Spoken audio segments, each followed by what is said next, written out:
My name is Annie Hawthorne, but now y'all can call me Annie. I was born right here in Princeton on February 12th, 1853. My family has a street named after him. It's just right over yonder. You probably drove on it on your way here. Anyway, my parents were the Reverend James and Sarah Hawthorne. He was a pastor here in town. We'll come back to that. My older brother, James Sutherland Hawthorne, his daughter, my niece, Pearl, helped found the local library, and she was head librarian for many, many years. Like I said, my father, Reverend James, he was pastor of the local Presbyterian church here in town for over 30 years. Now y'all, you know what's really crazy? All throughout the Civil War, that church remained united. But whenever it was time to find Daddy's successor, the church split because they couldn't agree on whether his replacement should come from the Southern or the Northern Assembly of Presbyterians. Now let me tell you, growing up the daughter of a well-respected pastor is rough on a girl. But like many preachers' daughters, my head was turned by that of a bad boy. On August 1st, 1877, I married Charles F. Wing from Greenville. We ended up having 2 children, a boy and a girl. Y'all, whenever I saw Charles the first time, oh, he was so handsome. And y'all, he had money. His parents had money. I thought, this is going to be good. Now, when Charles was a baby, his mother died and he had to go live with his uncle. His uncle was a judge who made sure he had the finest of everything. Charles and his brothers went to the best schools and had every opportunity in the world. His grandfather was one of the wealthiest men in the state. Uncles were bankers and judges and even a college president. But sometimes even the best opportunities can't keep those boys out of trouble. Now in 1877, Charles passed the bar and started him up a law practice. But now you know how many lawyers are. They have fancied ideas of politics. So in 1879, he ran for the state legislature. He was running against D.B. Rowe. It was a nominating committee that was picking the candidate. It was down to a tied vote. Y'all, don't you know it that the delegate who was making the final decision was a kinfolk of D.B. Rowe? So he voted for D.B. I'm telling you, that crushed my Charles. He just really wasn't the same after that. But now his brother Bert got so mad, in a rage, he went after that delegate and stabbed him, almost killing that man. He was sentenced to a year in prison, but the governor pardoned him. But my Charles, he started drinking. And he started drinking heavy after that. After the election, we moved to Louisville, and he started up a law practice with his brother Samuel. And I thought, well, maybe we're going to make a turnaround. But the drinking didn't stop. And you can't be a successful lawyer if you're drunk by noon. So we moved back to Princeton to be closer to my family. That didn't help either. The drinking continued. In 1882, Charles was drunk in the middle of town, and the marshal arrested him for public intoxication. Well, walking to the jail, Charles pulled out a revolver and he shot that poor lawman in the head, killing him. And Charles was sentenced to 10 years in prison. When he got out of prison, he moved back to Greenville, but he was still dangerous and still couldn't get it together. And he was living with a couple of his elderly aunts. Y'all, one night he got drunk and tried to kill them. They sent him back to jail, and he was in jail for several months. He had only been out of jail for about 2 weeks whenever he made a trip to St. Louis. On October 4th, 1897, they fished a body out of the river, and they identified it as Charles F. Wing. Now, we don't know if it was an accident, suicide, or murder. The headline of the newspaper read, "Was of a good family, but a source of sorrow to all his friends. And y'all, I'm telling you, no one knew that better than me. I never left him. I was in love with him. Now, many years I didn't live with him for the safety of me and the children, but I always remained a faithful wife to him. Whenever they got him out of the river and searched his pockets, they found a bunch of newspaper clippings and a Mason emblem, and there was a picture of a beautiful woman. And on the back of that picture read, "I love thee and will leave thee never, until my soul lives life forever." You know, I guess it's true what they say. Ladies love outlaws. So, my grave is right over there. I passed away in 1934. I was out in Colorado living with my daughter. So, I'm so glad y'all come to hear my story. Y'all come back, because I got more stories I could tell you about my brother-in-law, Bert. But y'all get on and go hear some more. It's nice to see y'all. Good evening. Welcome to my gravesite. I'm William Edmonds. I'm not a native of Caldwell County. I was actually born in Halifax, North Carolina. But as you've learned, most of this part of western Kentucky was settled by people from Virginia and the Carolinas as they moved westward. I was born in 1814, and when I was 24, I married a beautiful young lady named Mary Campbell. We had 6 children by our union, and one of them, Augustus, we called him Gus, is buried right next to me. He died about 18 months before I died. But I'll tell you a little bit about my history and how I came to be here. As I said, I was born in North Carolina. My wife's family had received a grant of land, about 1,000 acres on the Cumberland River. Now, at that time, that part of Kentucky that we now know as Lyon County was part of Caldwell County. I was educated in North Carolina, and like many people of my era, I was a planter lawyer.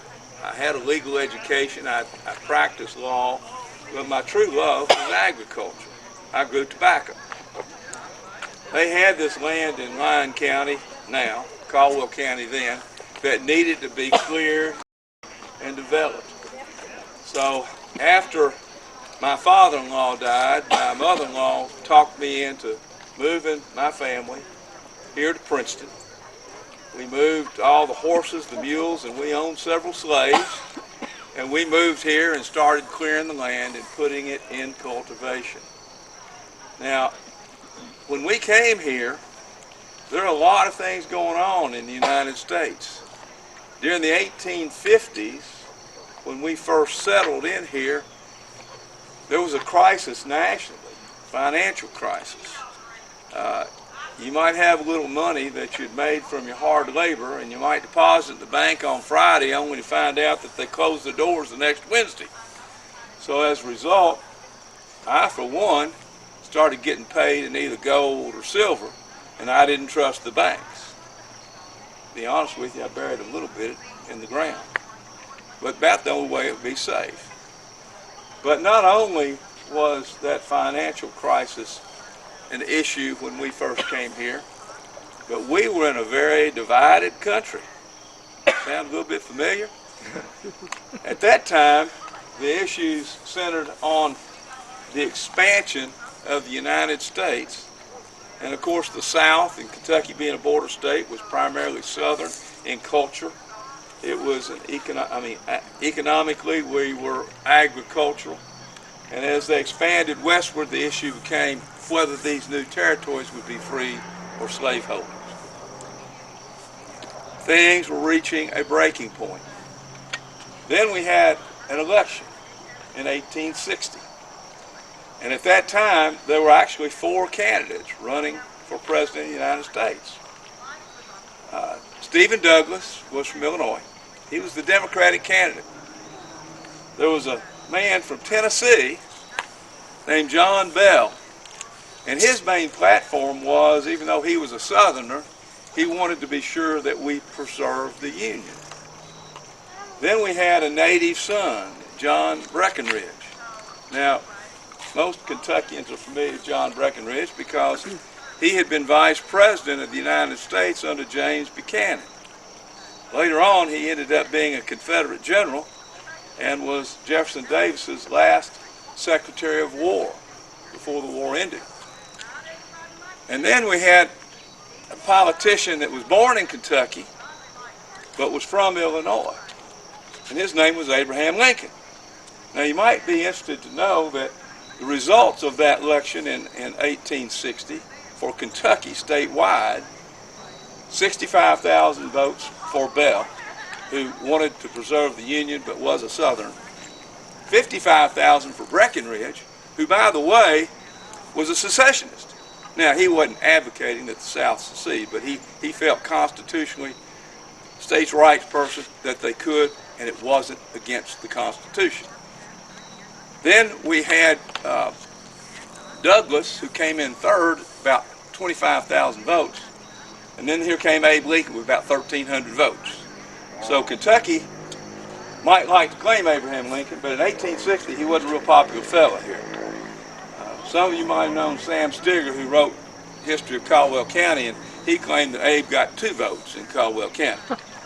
But needless to say, that was a tough time in our history. Now, besides growing some tobacco and practicing law, I also was interested in politics. I was elected in 1860 to represent Caldwell County in the General Assembly in Frankfort.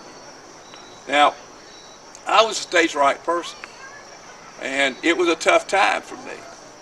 I went up to Frankfort, and I continued to serve after the outbreak of the war. And I continued to serve in the legislature in Frankfort. It was a tough time. When I would go to Frankfort, I would have to leave my family behind. And unfortunately, my little son Gus, when he was 9 years old, died of typhoid fever. He's the one that's buried right next to me. He actually was buried before I died.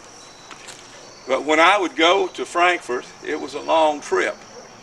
And I would have to be away from my family for sometimes, a month, 6 weeks or longer while the legislature was in session. One particular time, I came home to find out that I had another child named Walter. Now, in all fairness, I knew she was expected, but I didn't think he was going to be born when I was gone. He was already 12 pounds when I got home. But I had a great family. Economic times were rough, but I made a living. As long as I could practice law and sell a little tobacco, I was okay. But in 1862, when I left the session of the legislature to come back to Princeton, many times I would take a buggy to Louisville, and I would catch a steamboat at the Louisville Wharf that was headed down the Ohio River. And I would disembark in Union County, a little community called Caseyville. Well, as I was making my route down there on the boat, there were a group of guerrillas that started shooting at the boat. I don't know which side they were for, but they started shooting at this steamboat. That's when I took a bullet and died. I was buried here. I died on October the 21st of 1862, and I've been here ever since. Don't get too many visitors, except when I had the ghost walk. So thank you for stopping by. Thank you.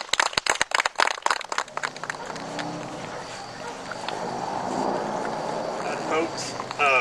Glad y'all stopped by. My name's Bader Sprat. I understand you want to hear a little bit about my life. Well, I was born in 1824 to John and Miss Sophia Sprat in Gerard County, Kentucky.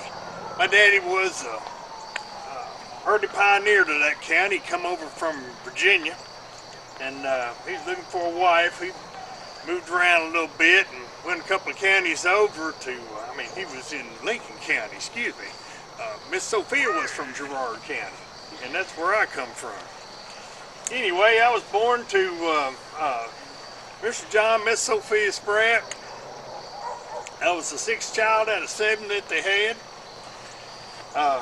Best looking, by the way. And we was farmers. So I kept my feet under Daddy's table for about 20 years. I decided it was time to get out and seek my fame and fortune. So I wound up here in Princeton working for Coon and Anderson in their cabinetry shop. So I got me a trade. Did that for about 3 years. My number came up in the federal draft, so I joined G Company with the Kentucky 4th Regiment, 4th Kentucky Regiment. Just about the time they sent me to, just about the time the Mexican War broke out. So we went down and gave them Texas boys a hand.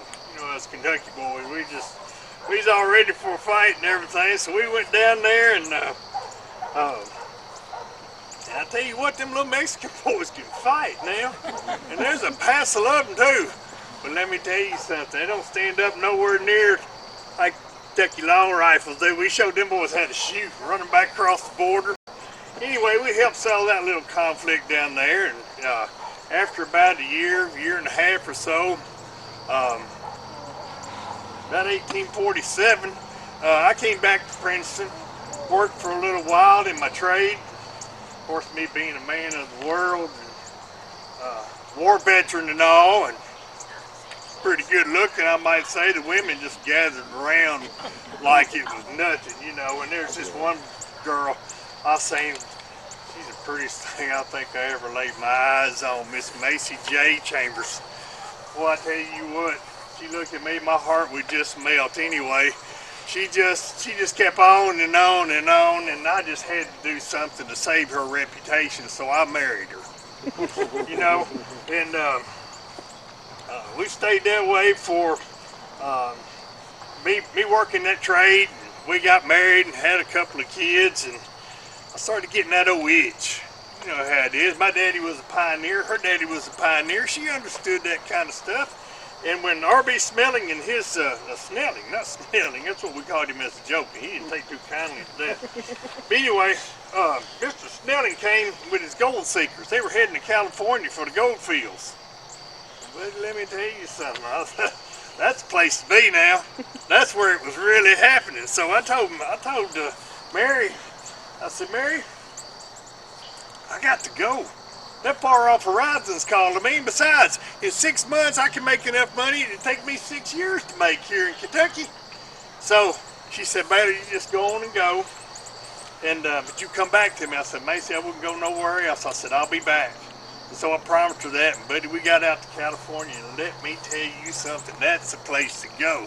Man, it was happening. Boom towns all over the place. It was racing and gambling and drinking and just all, I mean, it was a time of my life, let me tell you.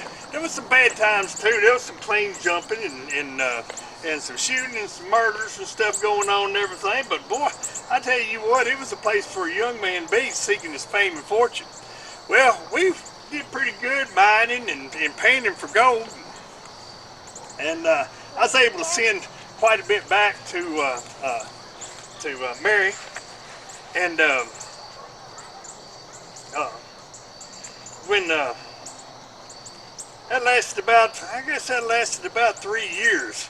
About 1857 or 55. We heard they was making some good color, bringing out some good color up in Oregon. So me and a few fellas went up there and camped out a few places, but we landed and settled in the Rogue River area in Oregon. Made some good money there. It wasn't quite as rough or rambunctious as it was down in California. But we had us a good time. We were able to send quite a bit home to our families. Well, we was doing all right there, and then Rogue River Indians come off their reservation on the side of that river. Started raiding up and down the Rogue River there. Well, they came upon our settlement. We did all we could to fight them off. We slipped off in the middle of the night. About me and about 105, 6, 7 of settlement people, and we run off country. We was going to go to another settlement. Maybe we could get some reinforcements there. But they caught up to us. We built a hasty fort and fought them for 23 days. Thought them Mexicans could fight, but they wasn't nothing like these Indians. I'll say good men. But I don't know, we woke up one morning, they were just gone. I don't know if they just took a notion and left or whether it was the Army that run them off, but Captain Reinerson came and he was forming up some of his regulars, and I joined up with them, and we helped get them Indians back on the reservation, Sayute River. And I went with Captain Reinerson to his fort in Kings Valley, Oregon. That's where I stayed, did my trade there. I built some cabinets, and I was a builder and a carpenter and different things like that. And that lasted for a few months. I just began to get homesick. I had to see Mary and them kids. I hadn't seen them in a long time, so I hopped a freighter, went through the Isthmus of Panama, up to New Orleans, up the Mississippi River, down around Hickman, Fulton, got off there, walked across country, came back to Princeton. Oh, I sure was glad to be home. Mary was a good woman. She put back a whole lot of what I sent to her, and we was able to buy a little farm. So we farmed there for about 2 years. Mary took sick and died. Love of my life was gone. Kind of wandered around Princeton for a couple of years. Looked up one day into the prettiest blue eyes I think I've ever seen.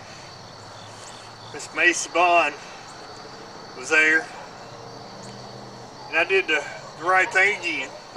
I wasn't much of a catch, but being a widower, 2 kids, all, but she seemed fit to marry me. She gave me 5 kids. We settled on a farm, and we farmed for the rest of our days together. I spent about 40 years with Macy. She died in 1900. I lived another 14 years and died in 1914. Buried right over there. Y'all got more people to see, and I'll let you be, but thanks for stopping by. Thank you.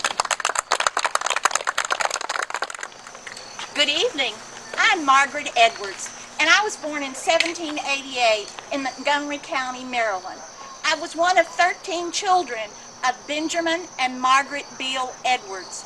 Now, my father had served in the Revolutionary War and was a well-to-do planter. He had not really interested in politics, but because of default, ended up being in the Maryland legislature at the time they ratified the Constitution for the United States. Later, he would serve in Congress from the state of Maryland under Washington's second term. Now, President Washington stopped by our home on his way from New York to Mount Vernon, and all of the children got to meet him and converse with him. You may wonder how a Maryland girl ended up in Kentucky. Well, it was in 1798, and really it's due to 2 things. One, my Uncle John Edwards, my dad's brother, who had worked tirelessly to see that Kentucky became a state, and to my eldest brother, Neiman, who is the most famous of all of the Edwardses, who ends up being the first territorial governor of Illinois, among other things. They had persuaded my father to come, so in 1798 he moved the family to Franklin County, Kentucky. While we were there, many of my sisters and brothers married. One of those sisters who married was Elizabeth. We called her Betsy, and she married a man by the name of John Gray.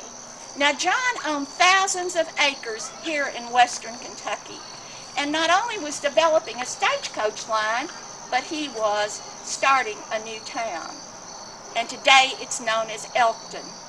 He convinced my father that he should move to Todd County and to that town, and my father agreed, and so he hired an architect by the name of Christopher Wren to design the home, which would become known as Edwards Hall, and it stands today and is still being occupied. The house, the bricks were fired on the spot. The trim, flooring, and all the trim in the house is black walnut and came from the land, and it was all done by slave labor. I have to tell you that the house is truly still today a showpiece, I understand. Now, my mom and dad did not live very long in this house because 5 years later they would both die within a few months of each other. My father, who was very wealthy, my brothers were all well-to-do, and so in his will he gives to my sister Matilda, who is 44, and to myself, who is 38, rights to live in the home and to benefit from the finances of the estate until our death or until we marry. He also gave to me 320 acres in Christian County, and among many other pieces of personal property, and we certainly had made sure that we were well taken care of. Why, I even rented a private hack to go to Lexington, which would cost about $2,000 today. Not only that, in his will, he added that he didn't think that we were capable of taking care of our affairs, so he appointed a guardian. Now, that guardian was my younger brother, Cyrus, but in 1829, Cyrus files his last report with the court in Todd County and moves to Illinois. At that point, my sister and I were on our own, and I started taking more control. One of the things that happens was that my sister falls in love with a man from Princeton by the name of Professor Cosette. Professor Cosette's wife had just died from a cholera epidemic and left him with 3 children. So Margaret, at the age of 48, becomes a mother. Now I'm left on my own, and I continue to try to manage affairs. You will find numerous lawsuits that I file trying to get people to pay their just debts of things that they had purchased from us. It was also about that time that I discovered that my nephew-in-law, Lawrence Lisney, had managed to get himself deeply in debt and was about to lose 40 acres just outside of town and the home where they lived. I purchased the mortgage and moved in with the family. In 1848, the county decides that they want to build a road through the property. I go to court, I lose, but I continue to manage things the best I can. When 1850 rolls around and the census taker comes by our house, Lawrence tells the census taker that I'm a lunatic. Now, I want you to be the judge of that, because in 1851 in January, I write a will. My will states that I'm leaving everything. I'm leaving the 40 acres and the house, my pleasure carriage, my furniture, and all of my personal property to Lawrence's wife, Mary. And to his daughter, I'm leaving more personal property and the right that she will inherit the house when her mother dies. To my sister-in-law, Elizabeth, I leave my 320 acres in Christian County. But the other thing that I wrote into the will was that in no way were their husbands of these women to benefit from any of their assets, and they could not sell any of their assets to pay off their husband's debts.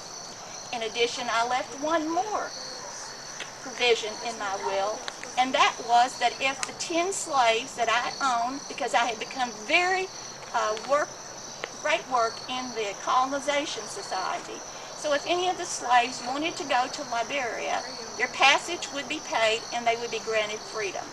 9 of them went to court and said that, but before November, when my will was probated, they had rescinded that.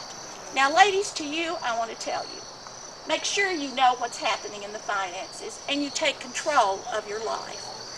I'm buried in the box tomb up there where the little light is. Thank you.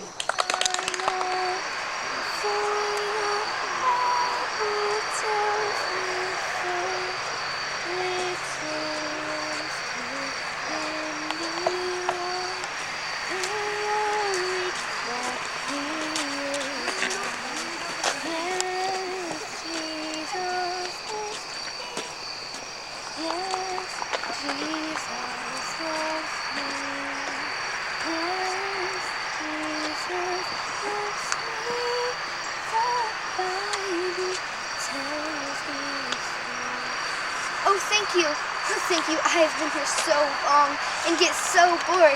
My name is Evelyn Groom, and I've been here since 1911.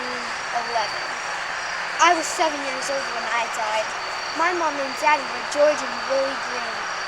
Daddy owned a nice grocery store in Princeton, and I was their only child.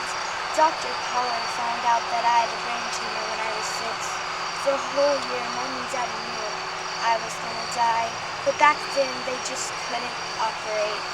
After they buried me here, they ordered a marble angel all the way from Italy.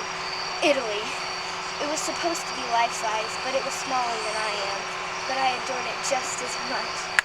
2 different times, me and boys turned it over and broke off her head, arms, and knees. I don't know why they have to be so mean. It was the last gift my mommy and daddy gave me.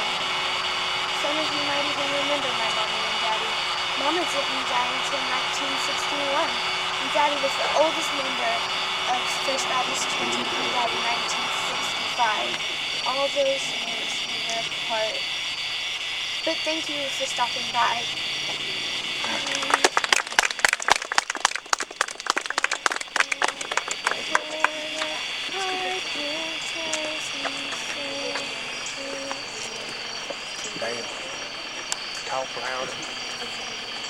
I heard we were going to have some visitors up here tonight. You know, it's a small community, so word kind of gets around here a little bit. I'll try and make myself heard over the farm equipment, but this is a farming community and farmers have to do what they have to do when they have to do it. I was a farmer's wife, so I understand that. My name's Myra Kelly. My husband Marshall and 6 of our children sleep up here on this hill. We were tenant farmers for old Mr. Caldwell. We lived out there on the farm. I'm going to tell you about a bad thing that happened to our family. It was bad for us.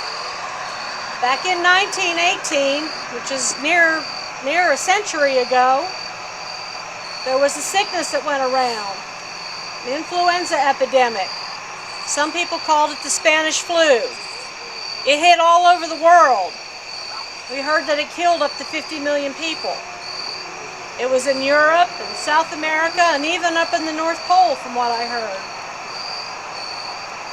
Government did what they could do to try to stop the sickness. They closed down schools and meeting places, motion picture houses, and even some churches had to close. It hit here in Caldwell County back in November of 1918. A lot of people in this area took sick, including a number of us in our family. That year there was 12 of us. Me, Marshall, and 10 children. Eddie was the first to get sick. He was 16, near a man grown. Worked out in the field with his daddy. And he came in one night for his supper, and he wasn't feeling well, had a fever. Fever got bad. He died 4 days later. While we were trying to get him better, 2 more of my children got sick. Charlie was 10. Charlie was our jokester. Charlie's the one who was always cutting up, trying to make everybody laugh. He wasn't laughing anymore. He died the day after Eddie. Charlie's little brother Larry was 4. And just like little brothers, he looked up to his big brother Charlie. Followed him everywhere. 2 days later, he followed Charlie. And then my little girl Laura, she was almost 12. She was such a sweet girl. Do anything you asked. She was learning to sew. She was making a sampler, had our names on it so she could learn all of her letters. I never could find that sampler after that, and I wanted to keep it. Probably the worst was my baby. Gilda was just about a year old. She got sick. And I was sick. And I was so sick that I couldn't take care of my baby. I couldn't even hold her. She died in the cradle right next to me. And I was so sick I couldn't even come up here to bury my babies. Mr. Kevel and my husband had to take care of that. They didn't think I was going to make it either. So you can imagine that that year, at Christmas, was not very happy one in the Kelly family. We just had so much pain. By the first of the year, we thought we were going to get better. We thought we'd get over it, move on. And then our oldest boy, Omer, got that meningitis left over from that sickness. And we lost him too. That was the last of the Kellys that it took, but it left its mark on our family. We never really got over our grief. Our other 4 children were healthy. We had another little boy a couple of years later. They all grew up, married, gave us grandchildren, great-grandchildren, and we did end up living full lives. But losing your babies like that within a week's time, it's just something you just never forget. And I pray nobody ever has to go through that again. Thank you for your time. Appreciate you stopping by to visit. And I hope you enjoy the rest of your evening.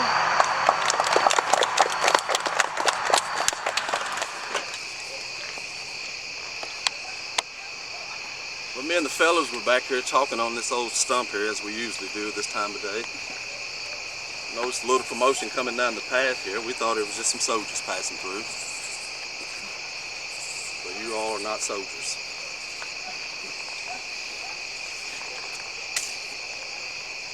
I'll tell you a little bit about myself until those soldiers arrive. My name is Corporal Jordan Bennett. I'm from right here in Caldwell County. I was born in 1844 on the plantation of Dr. T.L. McNary. In 1863, President Abraham Lincoln signed the Emancipation Proclamation, freeing the slaves, and in turn allowed slaves or people of color to join the military.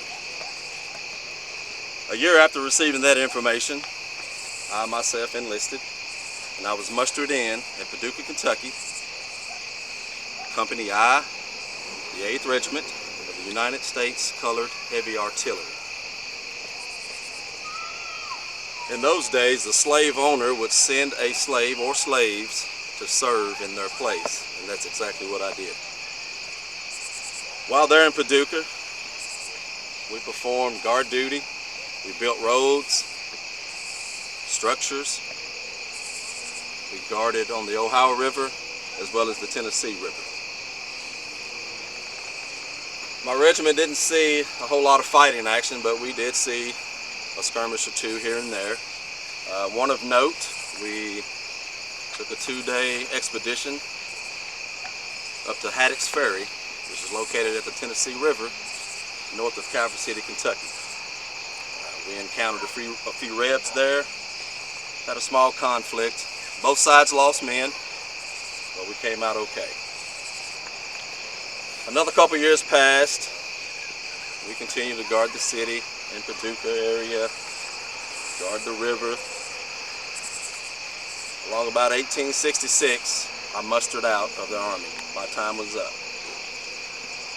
I returned back to Caldwell County. I began to farm, as most people did at that time. I met and married my wife, Catherine. We had 7 children, but not at the same time. At this time, I was working for the railroad. I was a hand section. My job entailed laying cross ties and tracks for the railroad and all these parts, sometimes in Indiana, sometimes down in Tennessee. It was a long, hot job, long days, hot job. But I made a good living at it for me and my family. In the early 1880s, I was now working at the local tobacco factory, which was a loud, smelly place. It was awful until you were used to it. And it took a while to get used to that kind of work and that kind of noise. My job was to weigh the tobacco, strip it off the stem, off the leaves off the stems, process it, and get it ready for smoking tobacco. That job too was very hot, long days, but again, it made a good living for my family and myself. Looking back on my life, which I worked at that factory until 1889, my untimely death at the age of 45. And looking back, I had a good life, had a good family. I enjoyed my time in the service to serve this country.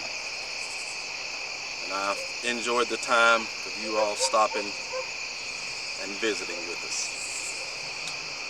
So I want to say thank you. And if you see any of those soldiers down that path, send them my way, please. Thank you. My name is Mary Susan George. I was born in 1852. My parents were Enoch and Laura George, and they had a good marriage. Our home was full of laughter and joy and love. You could just tell how much my parents loved each other and loved us by just watching a little bit. When I was a little girl, I daydreamed about that one day I was going to grow up and I was going to marry a good-looking, tall man like my daddy, and he was going to love me like he loved my mama, and everything was going to be wonderful. And I told my mama about my daydream, and she kind of smiled, and she said, well, let me tell you something. And I said, okay. And she said, it's not how tall a man is that makes him a good husband. It's not how smart he is, or how well educated he is, or even how hard a worker he is that makes him a good husband. It's his attitude. I said, what do you mean his attitude? And she said, the way that he treats people. And she said, if you look at a man, look at the way he treats his mother. He said, if he's good to his mama, if he loves his mama, if he cares for his mother, then he will take care of you. But if he doesn't, if he's hateful to his mama, if he doesn't care for her, he won't be good to you either. Well, over the years, I've paid attention, and my mama was right. Check out the way a man treats his mother, and you can find out the way he treats the women in his life. Well, in 1861, the war came, the Civil War, and things changed. And there wasn't a lot of time for daydreaming, but I would find a way. When I was in town, I would see the soldiers, and I thought they were so handsome, and so good looking, and so young, and so strong in their Confederate outfits. But there was one in particular that stood out to me. And I saw him, and I just knew that he was going to marry me one day. And I knew that because he smiled at me, and he pulled my pigtail, and I knew that was the one. So I went home, and I told my mom, I said, I've met the man of my dreams. And I know he's going to marry me when this war's over, and I'm grown up. And she said, well, tell me about it. And so I told her, and she just laughed. And she said, remember what I told you? I said, okay. So I made it my mission in life to find out about him. And I found out that his name was James Wesley Hollingsworth.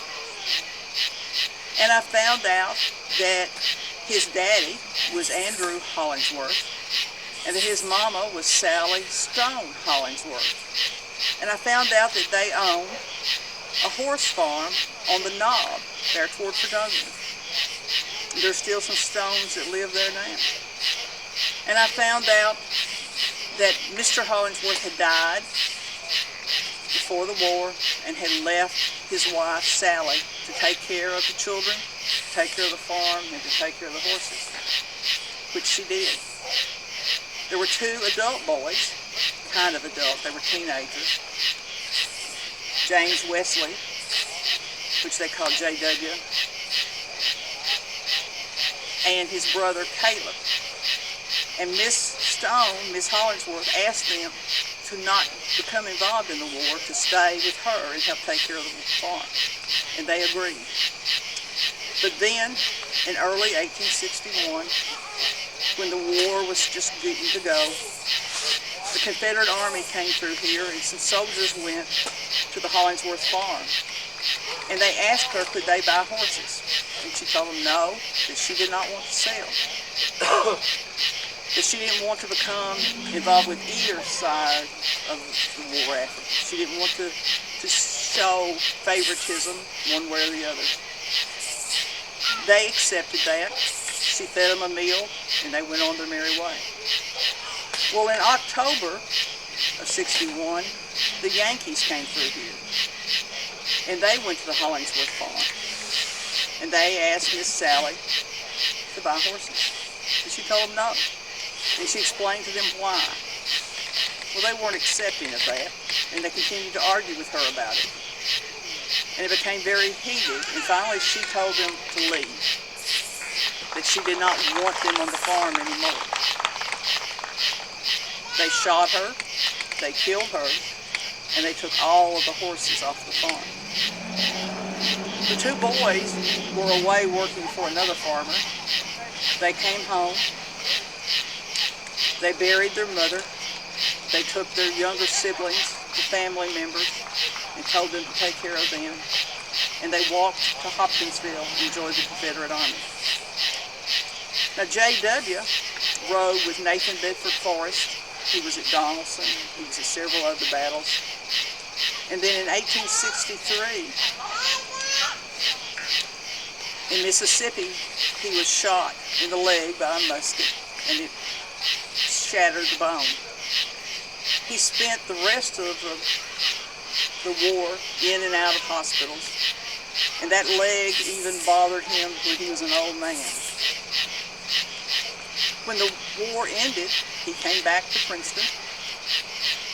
He taught school after he had finished up at Huntington Academy. He taught in Caldwell County, Lyon County, a little bit in Tree County. He had a farm. At one time he had 500 acres. And he would go to town, and I'd go to town, and I would see him. But this time I was 17, and I know he noticed me. He didn't pull my hair anymore. And I knew that he was the man for me. He was tall, he was good looking, he was brave, and he had gone to war to defend his mama's honor. We did marry. We were married for 28 years. We had 9 children, 5 of which died in childhood. And then, as happens to everybody, I got sick, and I knew I was dying. And I told J.W. to marry again, to make somebody as happy as he'd made me, to be happy himself, but to strive to be a good husband to his next wife. He did marry again 3 years later. He married Elizabeth Towne, T-O-W-N-E. First time I'd ever heard that name. And they married, and they appeared to have a good life also. She tried hard to be a good wife to J.W. She joined in groups that he joined. She was active in situations that he did. They went to the same church, the Baptist church that we had gone to. And then she did something special. She joined the United Daughters of Confederacy, the Tom Johnson chapter, which is still active in Princeton today. And Tom Johnson was one of J.W.'s friends. They had fought together. And she maintained her membership the rest of her life. J.W. died when he was 80, and he had had 3 good families, with his parents, with me, and with Elizabeth. Things were good. Folks, I have talked too long. You all need to move on to the next stop. Thank you. Enjoyed it. Thank